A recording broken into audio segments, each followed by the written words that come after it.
For the vast majority of MLB history, players have possessed two arms, yet have only used one for throwing. Just twice in the modern age is a big league pitcher thrown as a righty and a lefty in the same game. Given how valuable switch hitters are, and not vanishingly uncommon, it's remarkable that so few hurlers have actually managed to become switch pitchers. Whether this speaks more so to the difficulty of such a feat or the closed-mindedness of the baseball establishment is an open question, one that we'll discuss later on, but still, the point remains, switch pitching just isn't a thing. Until this year's MLB draft, that is, when the Mariners selected Durangelo Sencha out of Mississippi State with the 15th overall pick. Besides his success at a major D1 school is that he can throw 99 miles per hour with his right arm and up to 95 with his left. And yes, he's done so in-game all throughout his high school and collegiate career, and will continue to do so at the next level. Whether he makes it to the bigs in this mold is still an open question, because if he did so, he would become only the second big league pitcher ever to routinely trade arms in a game, and as we mentioned, the third pitcher overall who'd ever done so. So, who predated him? Who's the unicorn who stands today as the only MLB pitcher ever to do so for any meaningful length of time? That would be Mr. Pat Venditti, who appeared in 61 games over 5 seasons for 6 different teams, pitching to a .473 ERA, negative -0.2 WAR, and 87 ERA plus in the process. But there's so much more to his story than meets the eye. Venditti did something so unusual that baseball had to change its rules because of him. While there have been a ton of talented Major League Baseball players over the years, this talent seldom leads to actual rule changes. I mean, you could argue that Bob Gibson forced the mound to be lower, but he wasn't the only dominant pitcher in 1968. Barry Bonds certainly exacerbated the steroid issue by blasting 73 homers in 1 year, but Mark McGwire, Sammy Sosa, Alex Rodriguez, and Roger Clemens all did crazy things in the juice as well. Venditti's story truly is singular, with no historical comps in tow. But before we delve too deeply into his insane minor league resume or his captivating, if semi-unproductive time in the bigs, we have to go back to the beginning, when a young kid was messing around in the birthplace of the College World Series. But before we get more into that, I want to tell you about today's sponsor, Prize Picks. Now, I know you might find yourself asking, why would I want to explore a new daily fantasy app? I get it, there's a lot of them out there.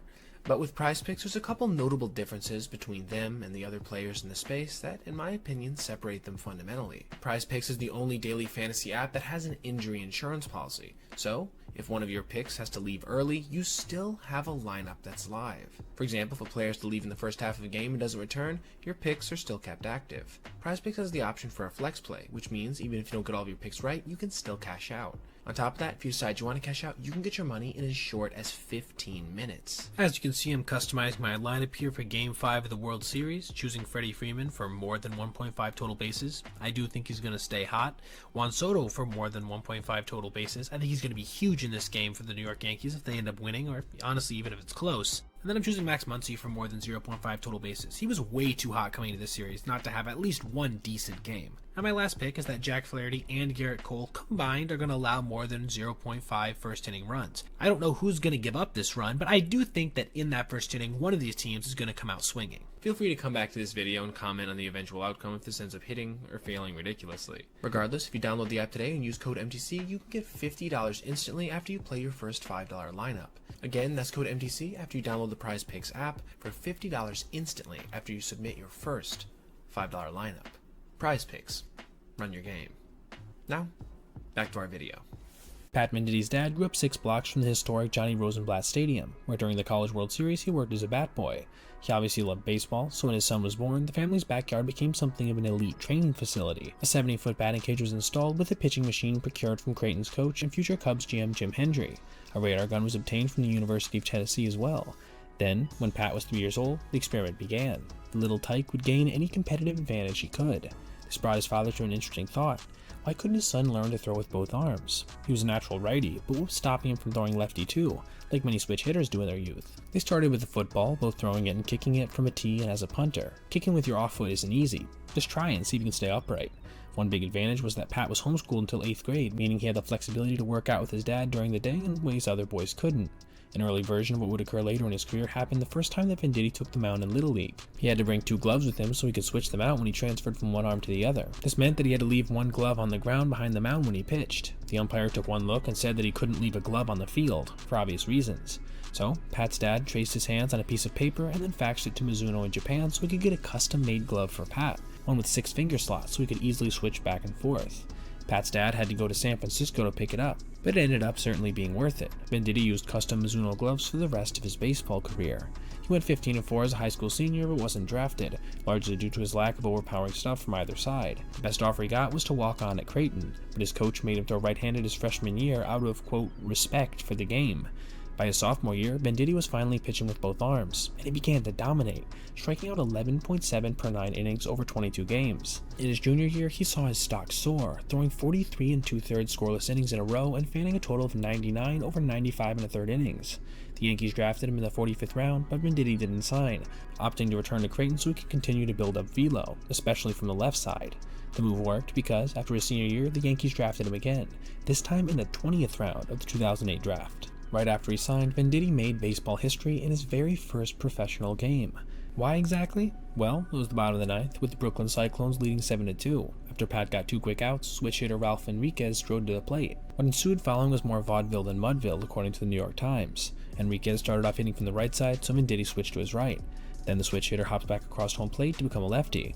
Venditti shuffled his glove to his right hand, becoming a lefty as well. Enriquez switched back to batting righty, and Venditti followed. This cat and mouse game went on for several minutes until the umpires made Enriquez bat right-handed so the game could actually continue.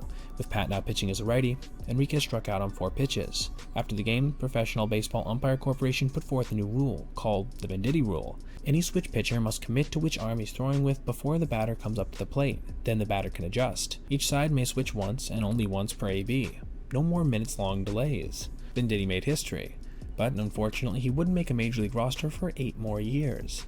Why he didn't is another question entirely. During his seemingly endless toiling in various backwater towns before 2015, he struck out an average of 10 per 9 with an ERA of 2.45 over 385 innings. Lefties hit just 182 against him, while righties only did slightly better at 236. The problem? His fastball sat low to mid-80s from both sides, with his left being a bit slower on average. Front offices had started almost a decade before nearly exclusively looking for gas out of the pen, with crafty sidearmers largely going the way of the dinosaurs, especially ones who didn't even sit in the high 80s. As such, the Yankees let Venditti become a free agent after the 2014 season, with him having never thrown even a single inning with the big league club. He was 29 years old. He'd made it to AAA and done well there, yet had never achieved even a September call-up. Was this the last stop for the game's only switch pitcher? The Yankees had kept him on ice for so long that Venditti was quickly blowing past his prime. But the story of Pat wasn't done yet. Not by a long shot. The Oakland A's were willing to take a chance on the aging reliever and signed Venditti to a minor league deal, sending him to AAA Nashville. Why the A's, you may ask? More than likely because Billy Beane was the GM, a guy who's proven himself to be an outside-the-box thinker time and time again throughout his tenure at the helm of one of baseball's stingiest teams. Didn't matter how hard Venditti threw, he got guys out. He'd proven it at every stop along the way, and that didn't change in Nashville, where over his first 40 innings, Venditti fanned 40 with an ERA of 1.55. With the A's on track to go nowhere fast mid-year, Pat finally got his chance to pitch in the bigs, receiving a call-up in early June. His debut on the 5th of that month probably went about as perfectly as he could have imagined it. Facing the Boston Red Sox, he pitched 2 scoreless innings, striking out 1 while inducing a double play off the bat of then Big Bopper Mike Napoli. An Oregon newspaper then ran a headline detailing Venditti's triumphant first appearance. Amphibious pitcher makes debut. Pat truly did confuse more than just switch hitters, umpires, or talent evaluators with his peculiar skill set.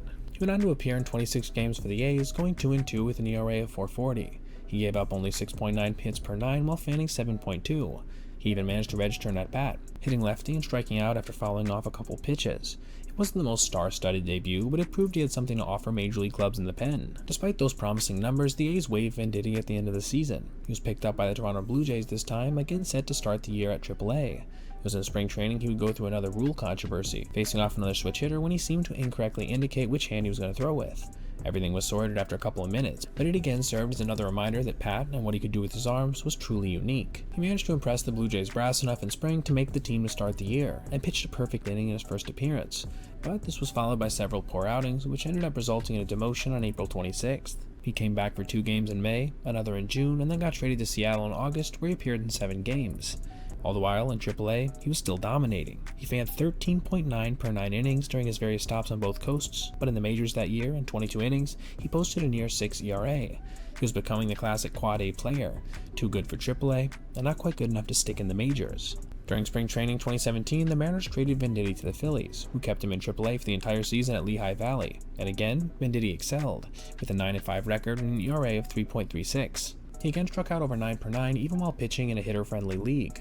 Still, he was 32 and running out of time, but he wasn't yet out of one important thing: grit. After he was released by the Phillies, he signed a minor league deal with the Dodgers, and ended up appearing in 15 games, pitching to an ERA of 2.57. He was with the team when they won Game 163 to clinch, which Venditti recalled as the highlight of his career. He wasn't included on the postseason roster, however, and then became a free agent following the year. Would that be the end? Finish on a high note?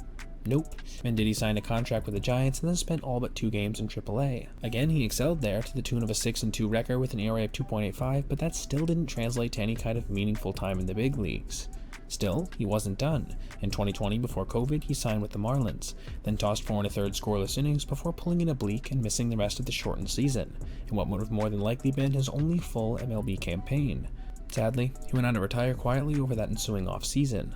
Even more than his bizarre skill set, Pat Venditti deserves to be praised for his tenacity and determination. Becoming the first full-time ambidextrous pitcher in the modern era is no small feat, but it was how he did it that still impresses to this day, through sheer force of will. The years he spent succeeding in the minors only to never make a major league appearance would break most players. AAA is so close, and yet so far from the bigs. Venditti had a college degree, and even after he'd made it to the majors for a cup of coffee, he still decided to go back, even when he had other options besides long bus rides that often lead nowhere.